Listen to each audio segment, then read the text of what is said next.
합독하겠습니다.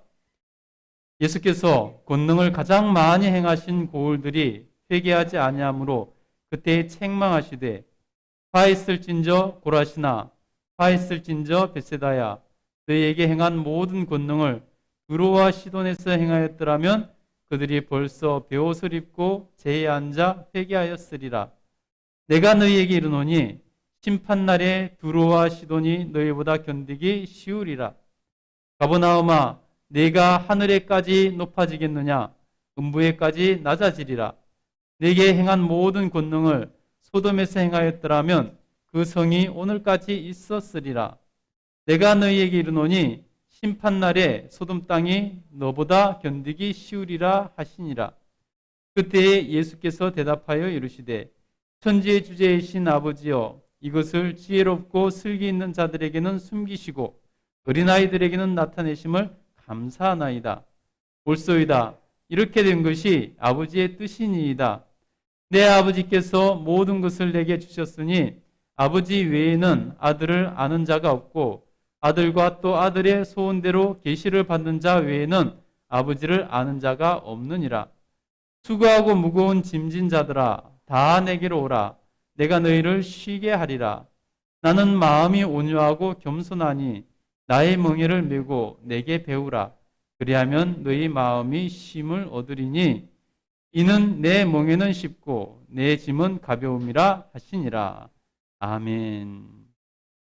오늘도 하나님 앞에서 예배하는 여러분에게 우리 하나님께서 놀라운 또 결단과 은혜를 주셔서 정말 하나님 앞에 큰 영광 돌려드리고 또 하나님의 은혜로 살아가는 인생 되시기를 간절히 축복합니다.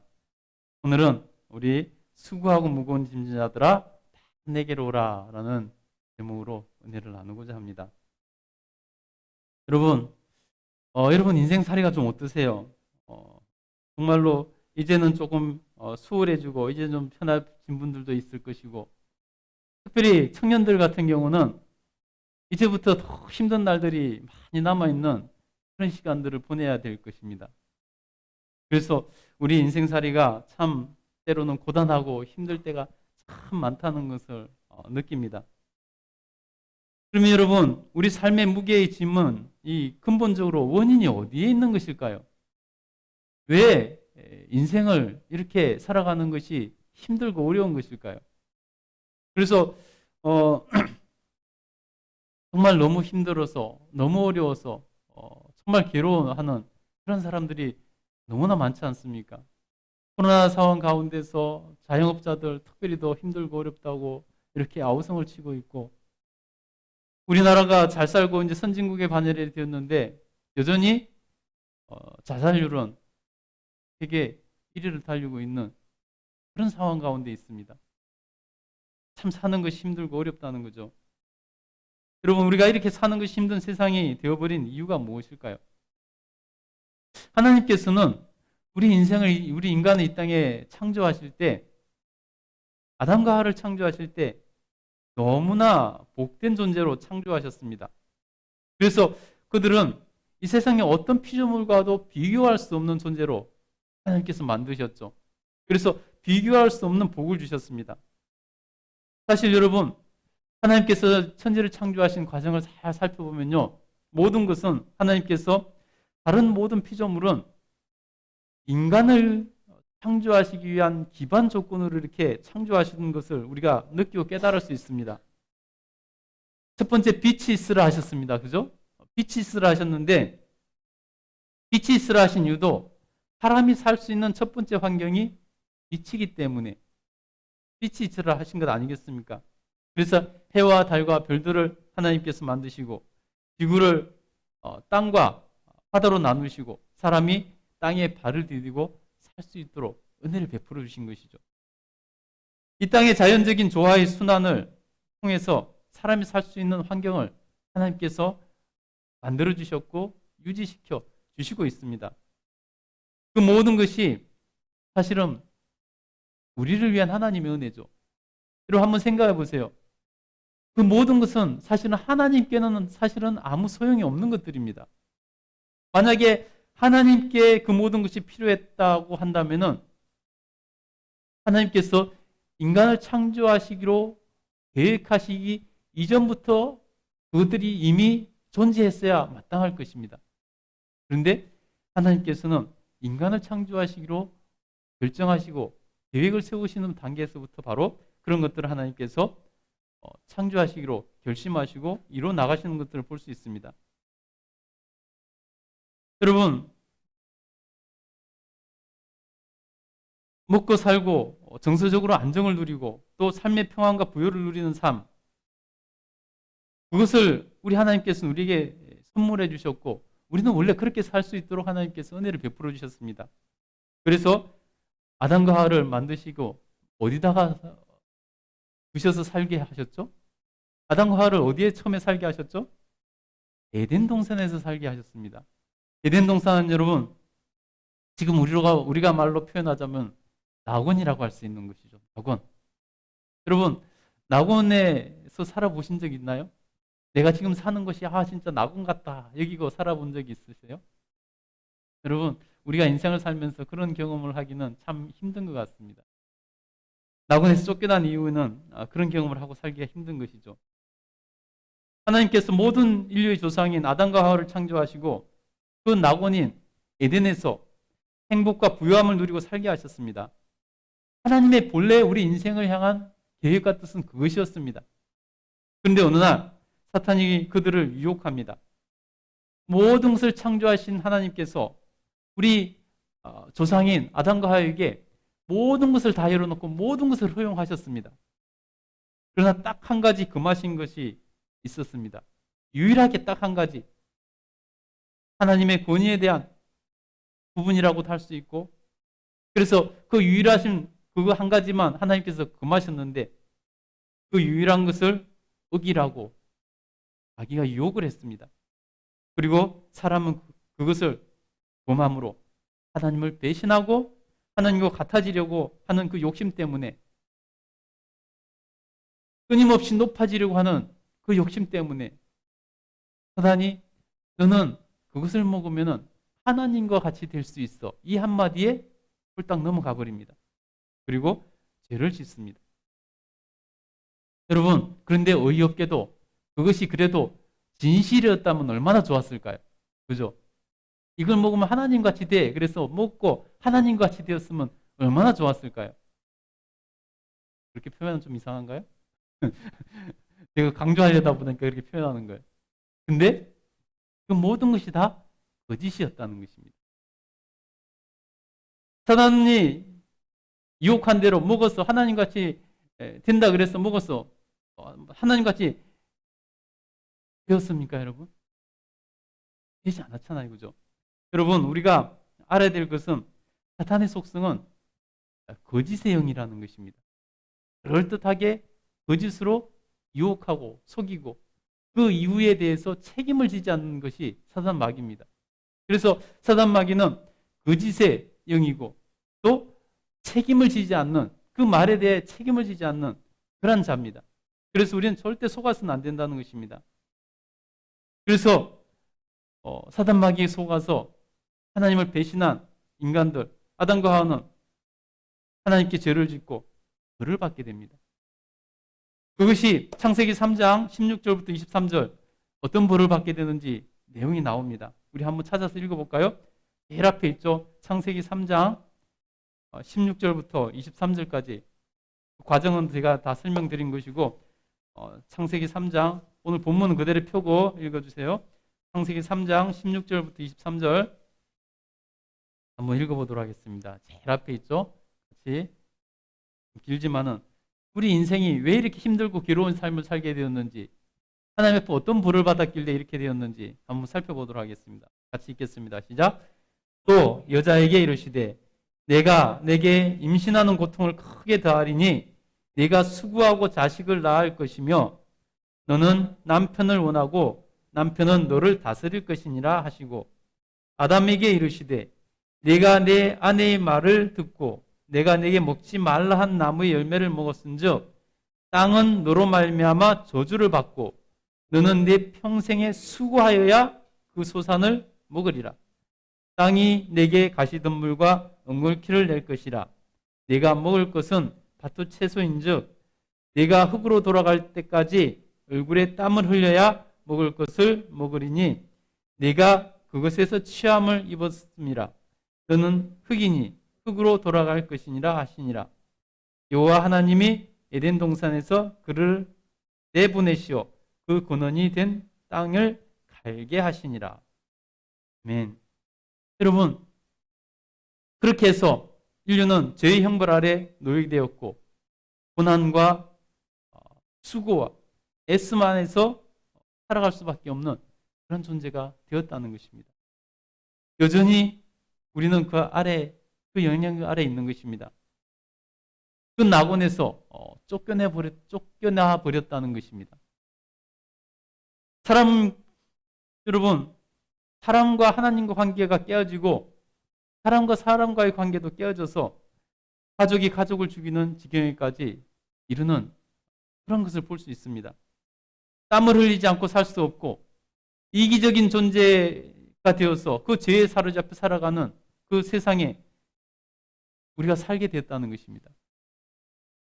여러분, 점점 살기가 힘들어져서 땀을 흘려도 살기 어려운 그런 사람들도 많이 생겨버렸습니다.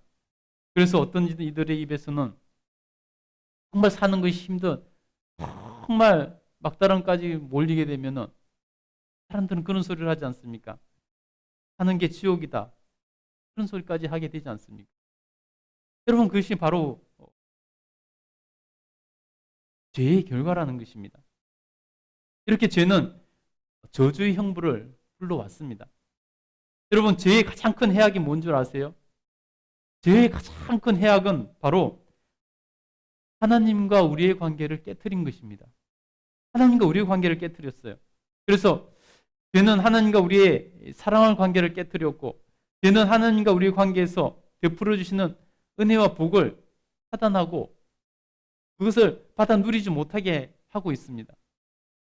죄는 하나님의 보호와 인도하심을 받지 못하게 합니다. 죄는 하나님의 물질적인 복도 받아 누리지 못하도록 차단시켜 버리고 있습니다.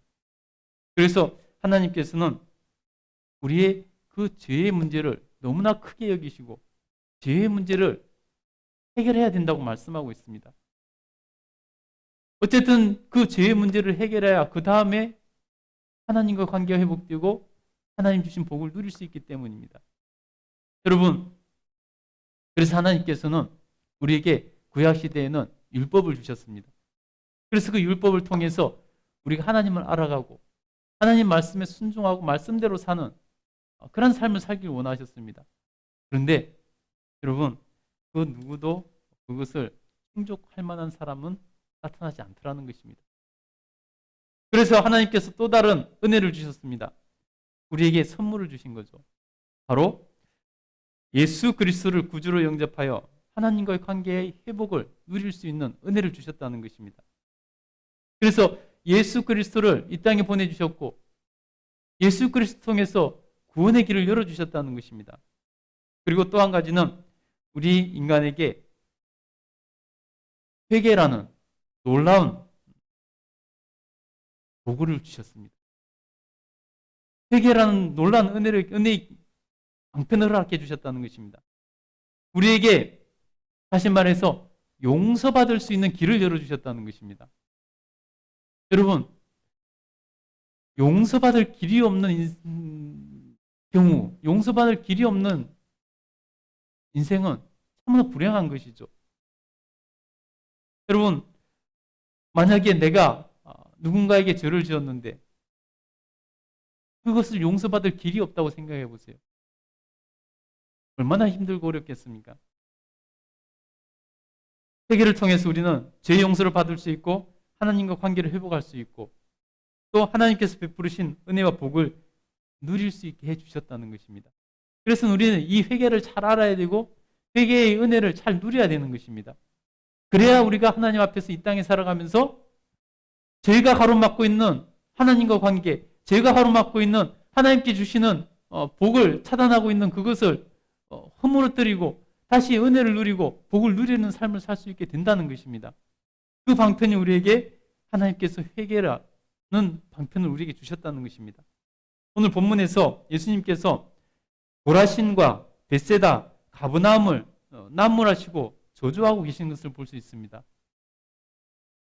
왜 그러셨을까요? 왜 그 새 도시를 주님께서 그렇게 말씀하고 있을까요? 이유가 뭘까요, 도대체? 우리 한번 볼까요? 먼저 고라신과 벳세다에 대해서 말씀을 한번 읽어보도록 하겠습니다. 우리 20절부터 22절까지 한번 읽어보겠습니다. 읽겠습니다. 시작. 예수께서 권능을 가장 많이 행하신 고을들이 회개하지 아니하므로 그때에 책망하시되 화 있을진저 고라시나 화 있을진저 벳세다야 너희에게 행한 모든 권능을 두루와 시돈에서 행하였더라면 그들이 벌써 베옷을 입고 제에 앉아 회개하였으리라. 내가 너희에게 이르노니 심판날에 두루와 시돈이 너희보다 견디기 쉬우리라. 아멘. 여러분, 많은 정성을 들이는 만큼 기대하는 것이 클 거 아니에요, 그죠? 우리가 여러분 정성을 많이 들이는 만큼 그것에 기대하는 바가 큽니다. 여러분, 우리가 예를 들어 학생들 같은 경우는 시험 공부를 할 때 저번 시험 볼 때는 내가 에너지를 50%밖에 안 썼는데 이번에는 시험을 준비하면서 에너지를 100% 썼다고 한번 생각해 보세요. 그러면 어떤 기대감을 가지죠? 아, 이번에는 시험 점수가 좀 오르겠구나 하는 그러한 기대감이 생기는 거잖아요, 그죠? 우리가 정성을 쏟으면 거기에 대한 기대감이 있게 마련이라는 것입니다. 예수님께서 나사렛이라는 곳에서 잘하셨습니다. 그런데 그것은 너무 사실 깡촌입니다. 그래서 조금 나오셔서 그 근처에 좀 작은 도시인 가버나움에 예수님께서 본부를 차리시고 지상사역을 시작하셨습니다.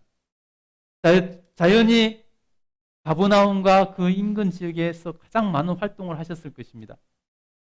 가장 많이 복음을 전하셨고 가장 많은 하나님께서 기적을 보여주셨습니다.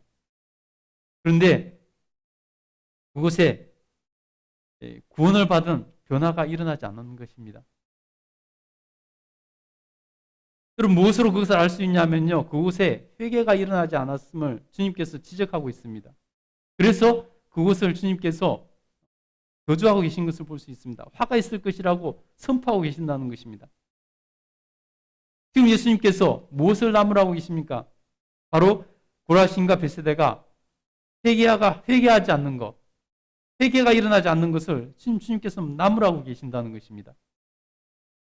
여러분, 회개가 일어나지 않으면요, 아무런 변화가 일어날 수가 없는 것입니다. 회개가 일어나지 않으면요, 그 다음이 진전될 수 없는 것입니다. 회개는 이렇게 중요한 것입니다. 예수님을 믿는 전제가 바로 회개입니다. 회개하지 않고 예수님을 믿을 수 있는 방법은 없다는 것입니다. 회개하지 않고 예수님을 구주로 인정할 수 없습니다. 그냥 지식으로 나올 수 있지만은, 머리로 나올 수 있지만은 진정으로 예수님을 마음속에 믿어드릴 수는 없다는 것입니다. 회개하지 않는 구원 일어날 수 없습니다. 회개는 죄를 인정하고 죄의 용서를 구하고 해결받는 유일한 길이고 방법이기 때문입니다. 예수님의 십자가 은혜를 내 것으로 누리는, 내 것이 되게 하는, 그래서 내가 구원의 길을 가고 천국 들어갈 수 있는 그 유일한 시작점이 바로 회개라는 것입니다. 회개해야 예수님을 믿을 수 있고, 예수님은 우리의 죄의 문제를 해결하시고 죄값을 치러러 오셨고 그것을 통해서 구원하셨는데 자신의 죄를 깨닫고 인정하지도 않는 사람에게 예수님께서 어찌 은혜를 베풀 수 있겠느냐는 것입니다. 여러분, 그런 사람은 예수님을 필요로 하지 않습니다. 그런 사람은 예수님을 믿지 않고 믿을 수도 없는 것입니다. 그래서 예수님께서는 고라신과 벳세다를 지금 화 있을 것이라고 꾸짖고 나무라고 계신 것입니다. 그 어디서보다 더 많이 주님께서는 역사하셨는데 그곳에서 회개가 일어나지 않았다는 것입니다. 예수님께서 얼마나 많은 권능을 행하셨던지 너희에게 한다로 했다면은 그 시대에 죄악의 도시라고 소문난 그 두로와 시돈에서 너희에게 한 만큼 그 죄악의 도시라고 소문난 두로와 시돈에서 행했다면은 그들이 벌써 죄를 뒤집어 쓰고 베옷을 입고 회개했을 것이다 라고 말씀하고 있다는 것입니다. 여러분, 베옷을 입고 죄를 뒤집어 쓰고 죄에 앉아서 회개한다는 것은 가장 높은 단계의 회개의 모습을 가르라는 것입니다. 회개하지 않으면 심판의 날에 차라리 두로와 시돈이 견디기 쉬울 것이다 라고 말씀합니다. 여러분, 오늘 이 말씀에서 우리가 한번 하나 얻어야 될 게, 생각해야 될 게 뭐냐면요, 사람들을 보면요, 자신이 진짜 나쁜 짓을 한, 누가 봐도 나쁜 놈이라고 하는 사람들은 쉽게 자기가 나쁜 놈인 것을 인정을 합니다. 그렇죠, 그죠? 사실 그러기가 쉬운 거죠. 그런데요, 자기 스스로 생각할 때 나는 그렇게 나쁜 짓은 하지 않았어. 내가 그렇게 선하게도 살지 않았지만은 그렇게 나쁜 짓도 하지 않았어. 이런 사람들이 어떻게 보면은 자기의 죄를 인정하는 게 더 어려울 때가 많습니다. 차라리 그냥 큰 죄를 지어서 누가 봐도 저놈은 죄인이야 하는 사람은 스스로도 그걸 쉽게 알 수 있기 때문에 죄를 쉽게 인정합니다. 그런데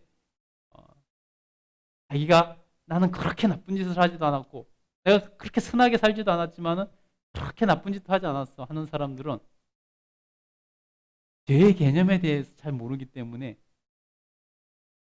자기의 죄를 인정하지 못하는 경우들이 상당히 많이 있습니다. 사실 대부분의 사람들이 여기에 해당되는 것이죠. 대부분의 사람들이 여기에 해당되는 것이죠. 여러분, 그러나 여러분, 우리가 분명히 알아야 될 것은 그 기준을 어디에 두냐 되느냐 하는 것입니다.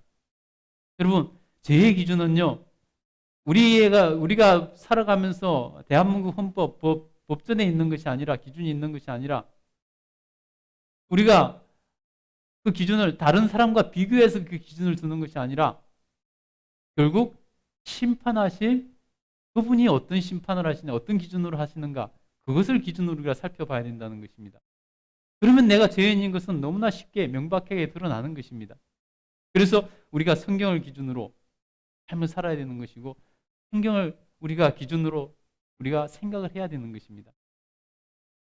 여러분, 아직도 자기가 죄인인 것을 인정하기가 어렵다는 분들은 다시 한번 성경을 꼭 읽어보시기 바랍니다. 그래서 우리 주님께서 모든 사람은 반드시 주님의 심판대 앞에 서게 될 텐데 그때 주님의 기준을 우리가 분명히 깨달아야 된다는 것입니다. 오늘 주님께서 또 고라신과 벳세다를 꾸짖고 나서 어디를 꾸짖고 계시죠? 바로 가버나움을 꾸짖고 있습니다. 예수님의 사역의 본부와 같은 곳이었습니다. 그런데 그곳에는 더 심한 말씀으로 주님께서 저주하듯이 말씀하고 있습니다. 우리 23절, 24절 한번 읽어보도록 하겠습니다. 왜 도대체 그렇게 하시는가? 우리 23절, 24절 같이 한번 읽겠습니다. 시작. 가버나움아, 내가 하늘에까지 높아지겠느냐? 음부에까지 낮아지리라. 내게 행한 모든 권능을 소돔에서 행하였더라면 그 성이 오늘까지 있었으리라. 내가 너희에게 이르노니 심판날에 소돔 땅이 너희보다 견디기 쉬우리라 하시니라. 아멘. 여러분 보세요. 역사적으로 죄악의 메카라고 불리는 소돔이 등장합니다. 왜냐하면 소돔은 그 죄악이 꽉 차서 더 이상 환영을 베풀 수가 없어 하나님께서 유황불로 심판한 도시였습니다. 얼마나 죄악이 꽉 찼으면 하나님께서 직접 더 이상 참지 않으시고 직접 유황불로 심판한, 그래서 유황불로 심판받은 그러한 도시가 소돔이었습니다. 죄악의 대명사라고 할 수 있죠. 오늘도 여러분 그 소돔 땅을 이렇게 발굴해 보면요, 그곳에 정말 유황이 많이 나온다고 합니다. 근데 여러분, 가버나움을 나무라시면서 심판날에 차라리 그 소돔 땅이 너희보다 견디기 쉬울 것이다 라고 말씀하고 계십니다. 가버나움 입장에서 어떻게 보면 모욕과 같은 그러한 얘기죠. 왜 그러셨을까요? 여러분, 가버나움은 어떤 곳이라고 그랬죠? 예수님께서 사역의 본부처럼 사용하신 곳이라고 했습니다. 그러니 가장 많은 일들을 하신 것이고 가장 많은 기사를 보여주신 것이고 가장 많은 사역을 하셨고 복음을 전하셨던 곳이었습니다. 그런데 그곳에서는 아무런 회개가 일어나지 않았습니다. 아무런 변화도 일어나지 않았습니다. 그래서 주님께서 그것을 그렇게 말씀하고 있는 것입니다. 예수님께서 충분히 회개의 기회를 주셨고 너무나 많은 권능을 행하셨음에도 불구하고 그것은 회개하지 않았기 때문에 주님께서는 그것을 그렇게 꾸짖고 계신 것입니다. 여러분, 회개에는 양면성이 있습니다. 오늘 주님께서 정말 그 성도를 정말 이 가버나움과 또 고라신과 베세다에 대해 이렇게 하는 주님께서 말씀하시면서 정말로 회개가 중요한 것을 말씀하고 있습니다. 그런데 회개에는 양면성이 있습니다. 회개하는 사람에게는 그 회개가 모든 죄를 용서받고 구원에 이를 수 있는 무엇보다도 큰 하나님의 은혜의 축복의 도구입니다. 근데 회개하지 않는 사람에게는 그 회개가 온전히 죄값을 감당해야 될 저주받을 이유가 되는 것입니다. 자기 죄를 인정하지 않고 회개하지 않았기 때문이죠. 특별히 회개하지 않는 것이 더 큰 죄가 되는 이유는 회개는 예수님을 모르는 사람은 할 수 없는 것이기 때문입니다. 그 말은 회개할 기회가 주어진 사람이 회개하지 않았기 때문에 더 큰 죄가 된다는 것입니다. 성경은 알고 지은 죄가 모르고 지은 죄보다 죄값이 더 훨씬 더 크다고 말씀하고 있습니다. 그래서 여러분 우리 그리스도인들은 다 죄도 알고 회개도 알고 있습니다. 그런데 하지 않았다는 것은 그만큼 죄값이 더 큰 것이죠. 그럼 여러분 어떤 사람이 회개할까요? 스스로 지혜롭고 슬기 있다고 생각하는 자가 아니라 어린아이 같이 겸손한 사람이 회개하는 것입니다. 우리 25절, 26절 한번 읽어보겠습니다. 25절, 26절 한번 읽겠습니다. 시작. 그때 예수께서 대답하여 이르시되 천지의 주제이신 아버지여 이것을 지혜롭고 슬기 있는 자에게는 숨기시고 어린아이들에게는 나타내심을 감사하나이다. 옳소이다. 이렇게 된 것이 아버지의 뜻이니이다. 아멘. 여러분 교만한 사람은 회개하지 않습니다. 여러분 애초에 교만한 사람은 복음을 받아들이지 않습니다. 그래서 교만한 사람은 선택받지 못하는 것으로 드러나게 됩니다. 또 사람들이 겸손을 부리고 교만해지면 처음에는 겸손했다 할지라도 나중에 겸손을 부리고 교만해지면 마찬가지로 하나님께서 떠나십니다. 그것을 잘 보여주는 사람이 사울 왕이죠.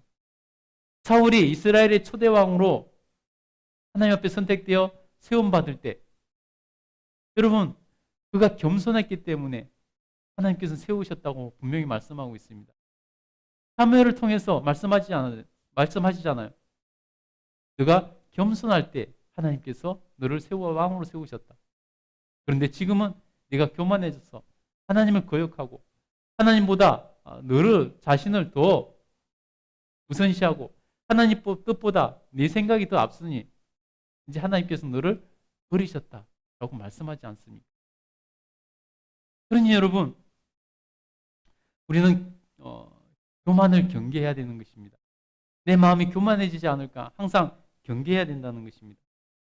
오늘 여러분 가버나움에 대해서 말씀하실 때도 바로 그것이 교만이 드러나지 않습니까? 가버나움아 내가 하늘에까지 높아지겠느냐? 그들은 하늘에까지 높아지려고 했다는 것입니다. 교만했다는 것이죠. 주님께서는 그들을 향해서 외치십니다. 하늘까지 높아지겠느냐? 음부까지 낮아지리라. 저주받을 것을 말씀하시는 거죠. 그래서 여러분 교만이 우리를 회개하지 못하게 한다는 것을 알 수 있다는 것입니다. 여러분 교만해지면요 영적으로 나태해집니다. 나태해지면 신앙의 열정이 사라집니다. 그리고 미지근한 신앙인이 됩니다. 그러면 주님께서 미증한 신앙을 어떻게 하신다고요? 미증한 타든지 덥든지 하라고 말씀하시죠. 타든지 뜨겁든지 하라고 말씀하시죠. 미증한 건 어떻게 해버리신다고요? 하여버리신다고 말씀하시잖아요. 버림받는다는 것입니다. 여러분, 그래서 우리가 내 안에 교만은 없는지 늘 살펴야 되는 것입니다. 그러면 교만은 어디서 시작하는 것일까요? 교만은 진리에 자기의 생각이 더 씌워지면 그때부터 교만이 시작되는 것을 볼 수 있습니다. 하나님 말씀에 자기 생각을 더 씌우기 시작하는 순간에 바로 교만이 들어오기 시작하더라는 것입니다. 여러분, 처음에 살펴봤던 아담과 하와의 범죄 한번 생각해 보세요. 인류 최초의 교만은 아담과 하와로부터 시작됩니다.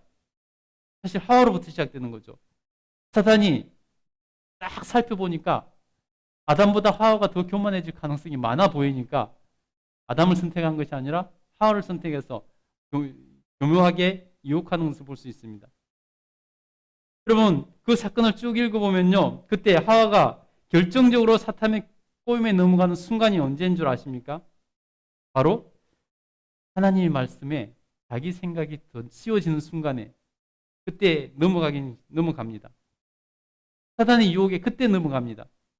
바로 그 순간이 이렇게 기록되어 있습니다. 창세기 3장 6절에 보면요, 여자가 그 나무를 본즉 먹음직도 하고 보암직도 하고 지혜롭게 할 만큼 탐스럽기도 한 나무인지라 여자가 그 열매를 따먹고 자기와 함께 있는 남편에게도 주매 그도 먹은지라. 이렇게 되어 있습니다. 여러분, 그 나무는요, 하나님께서 동산 한가운데 가장 중심 가운데 심어 놓으셨습니다. 그러니 여러분, 눈만 뜨면 보이는 것이고 매일 받고, 정말 하나님께서 말씀하신 것을 그 나무를 보면서 생각을 했습니다. 여태까지는 매일 그 나무를 살펴왔지만 여태까지는 한 번도 그 나무를 보면서, 그 열매를 보면서 먹음직스럽다 생각해보지도 않았고 보암직스럽다고 생각해보지도 않았고 먹으면 지혜롭게 할 만하다고 생각하지도 않았었습니다. 그런데 사단 마귀가 유혹하는 그 순간에 하와는 그 생각이 들기 시작한 것입니다. 맨날 봐도 아무런 감정이 없었는데 그 순간에 자기 생각이 이제 그때부터 더 씌우기 시작되는 것입니다. 보암직하고 먹음직스럽고 지혜롭게 할 만큼 탐스럽게. 여러분, 과일을 먹어서 지혜롭게 된다는 생각을 여러분 어떻게 할 수 있을 것 같아요?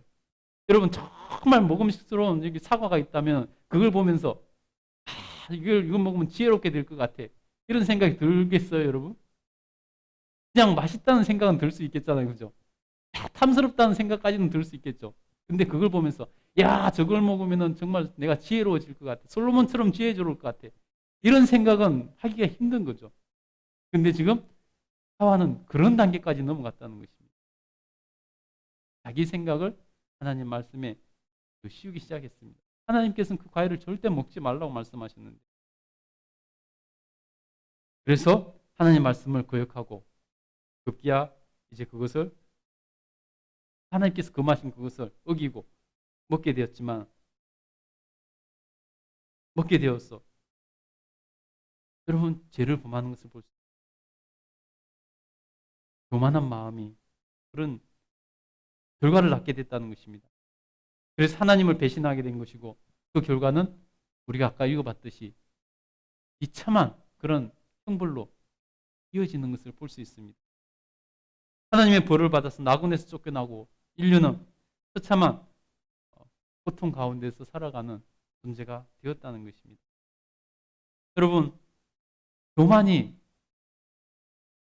죄를 짓고 교만이 이렇게 우리가 회개하지 않게 되는 정말 무서운 것이라는 것을 그 신실했던 다윗을 통해서도 알 수 있습니다.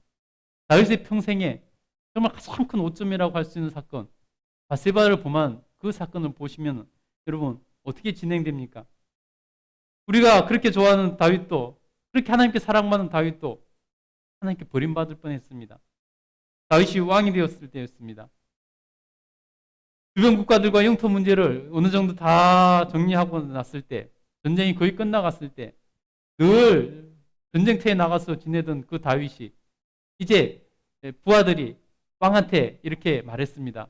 왕이시여, 이제 우리가 나가서 해도 충분히 할 수 있으니까 이제 왕은 좀 쉬세요. 왕궁에서 좀 쉬세요. 그렇게 했습니다. 그래서 장군들의 말을 듣고 전쟁터에 나가지 않고 궁중에서 쉬다가 하루는 이렇게 옥상을 이렇게 거닐고 있다가 보니까 그 궁 옆에서 집에서 어떤 집에서 한 여자가 이렇게 목욕하는 장면을 보고는 그곳에서 그 장면을 보고 정력이 일어났습니다. 그래서 그 여인이 누구인지 알아보고 데려오라고 했습니다. 알아보고 와서 보고를 했겠죠. 누구누구의 아내입니다. 자기 부하 장수의 아내였습니다. 물론 뭐 그렇게 높은 장수가 아니었기 때문에 개인적으로는 몰랐겠죠. 그런데 그 말을 무시하고 그냥 그 여인을 데려다가 동침을 합니다. 여러분, 그것은 십계명에도 나오는 큰 죄악입니다. 다윗이 십계명을 몰라서 그런 죄를 저질렀을까요? 그 여인을 범하는 것이 죄인지를 모르고 죄를 지었을까요? 그렇게 하나님을 사랑하고 순종했던 다윗이 왜 그렇게 갑자기 죄를 지었을까요? 우리가 읽으면서 참 이해가 잘 안 됩니다. 그렇게 하나님을 사랑하고 그렇게 신실했던 다윗이 왜 한순간에 무너져서 그런 죄를 지었을까? 여러분, 물론 여러 가지 상황이 있겠지만은 그 중에 한 가지가 바로 이 교만함 때문입니다. 어떻게 보면 가장 강력하게 작용했던 것이 교만함이 그를 한순간에 죄의 나락으로 빠지게 했다는 것입니다. 만약에 여러분 다윗이 그 순간에 왕이 아니었다고 한번 생각해 보세요. 왕이 아니었어도 그런 죄를 지었을까요? 왕이 아니었다면 그 목욕하는 여인을 보고 정욕이 일어났다 할지라도 그렇게 할 수 있었을까요? 아마 그렇게 하지 못했을 것입니다. 다윗이 그 여인을 취하고 죄를 지는 것은 자기가 왕이라는 그 교만함 때문이었습니다. 자기가 왕이라는 생각 때문에 교만해져서 나는 왕이니까 이 정도는 내가 충분히 할 수 있어. 내가 감당할 수 있어.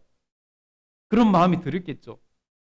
그러니까 그 교만한 마음이 바로 그 여인을 취하는 죄를 짓게 만들어더라는 것입니다. 십계명의 말씀 분명히 알지만은 자기가 왕이라는 생각 때문에 자기 생각이 그 안에 더 씌워지니까 바로 교만해져서 하나님께 죄를 지으라는 것입니다. 그래서 여러분 우리가 절대 교만해져서는 안 됩니다. 교만해지면은 죄를 짓기 시작하게 된다는 것입니다. 여러분 우리가 그래서 절대적으로 겸손해야 되는 것을 여러분 기억하시기 바랍니다. 하나님 앞에서 겸손함으로 죄에서 멀어질 수 있기 바랍니다. 그럼 여러분 회개하면은 어떤 일이 일어날까요? 우리가 이 땅에 살면서 정말로 죄를 짓지 않는 존재로 살아갈 수 있으면 좋겠지만 사실은 죄를 짓지 않을 수 없는 존재인 것이 우리의 한계이지 않습니까? 그러면 여러분 죄를 지으면 회개해야 되는데 회개하면 어떤 일이 일어날까요? 바로 회개하면 예수님을 알게 되고 하나님을 알게 되는 것입니다. 다시 말해서 예수님을 제대로 알고 하나님 제대로 알고 관계가 회복된다는 것입니다. 우리 27절 한번 읽어보도록 하겠습니다. 27절 한번 읽겠습니다. 시작. 내 아버지께서 모든 것을 내게 주셨으니 아버지 외에는 아들을 아는 자가 없고 아들과 또 아들의 소원대로 계시를 받는 자 외에는 아버지를 아는 자가 없느니라. 아멘. 우리가 회개하면요 가장 큰 유익이 뭐냐면 바로 예수 그리스도를 알고 하나님을 알게 된다는 것입니다. 하나님을 알지 못하고 더 큰 죄에 빠지는 그런 우리를 범하지 않게 된다는 것입니다. 여러분 우리가 하나님을 알지 못하면요 분명히 죄에 대해서 무뎌지고 점점 더 큰 죄를 짓게 됩니다. 하나님을 알지 못하면요 그래서 구원에서 멀어지는 것입니다. 회개하지 않으면 어떤 상태인가 하면요 바로 죄악을 회개하지 않는 사람은 수고하고 무거운 짐을 지고 살아가는 인생과 같은 상태입니다.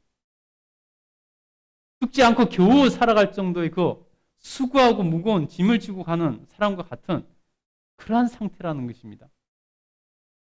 그것을 우리 주님은 내려놓으라고 말씀합니다.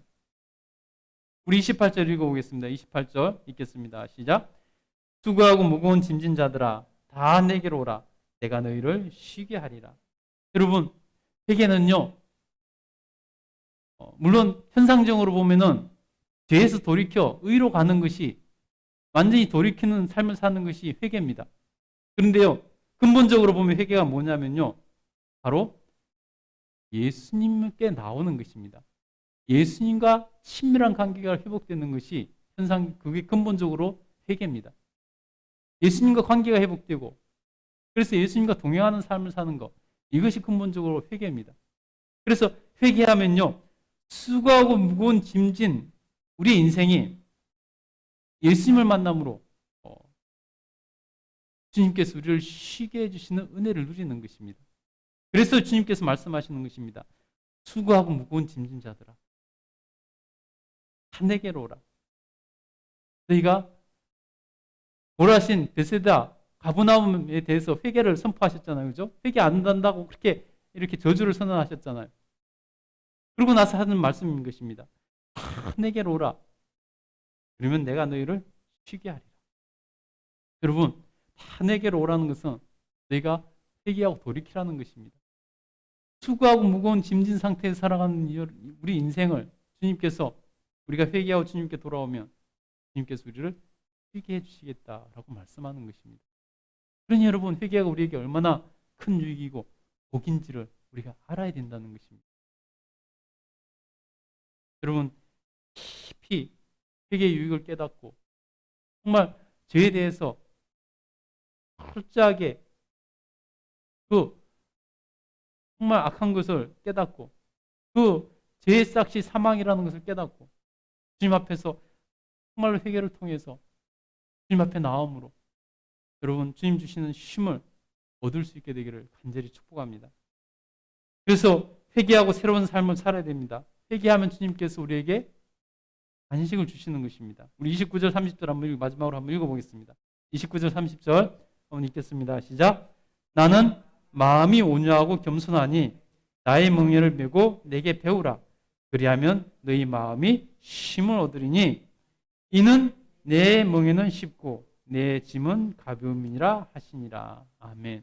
여러분, 회개하고 돌아오면요, 우리 주님께서 우리를 쉬게 하시어서 우리 주님께서 정말 무겁고 정말 수고하고 무거운 그 짐을 주님께서 맡아주셔서 그것을 내려놓고 우리에게는 쉽고 가벼운 것을 주신다는 것입니다. 여러분, 그러니 우리는 회개로 새로운 삶을 사는 것이 얼마나 우리 인생의 복인 줄을 우리는 깨달아야 되는 것입니다. 여러분, 이 땅의 삶이 수고와 무거운 짐진 자로 살아가야 되겠습니까? 여러분, 우리 주님 앞에서 그것을 내려놓고 우리 주님께서 주시는 가벼운 것으로 살아갈 수 있게 되기를 간절히 축복합니다. 그래서 회개는 새로운 삶을 배워서 사는 것입니다. 주님을 배워서 주님의 방법으로 사는 것입니다. 회개하고 겸손히 주님 앞에 나가면 쉼을 주시고 또 우리에게 안식을 주시고 평안을 주시고 그 무거운 짐을 내려놓고 가벼운 것을 지고 살아가게 되는 그러한 은혜를 누리게 된다는 것입니다. 여러분, 오늘 우리 예수님께서 우리에게 말씀하신 대로 정말 그 회개의 복을 다 누릴 수 있는 저와 여러분 되시기를 축복합니다. 기도하겠습니다.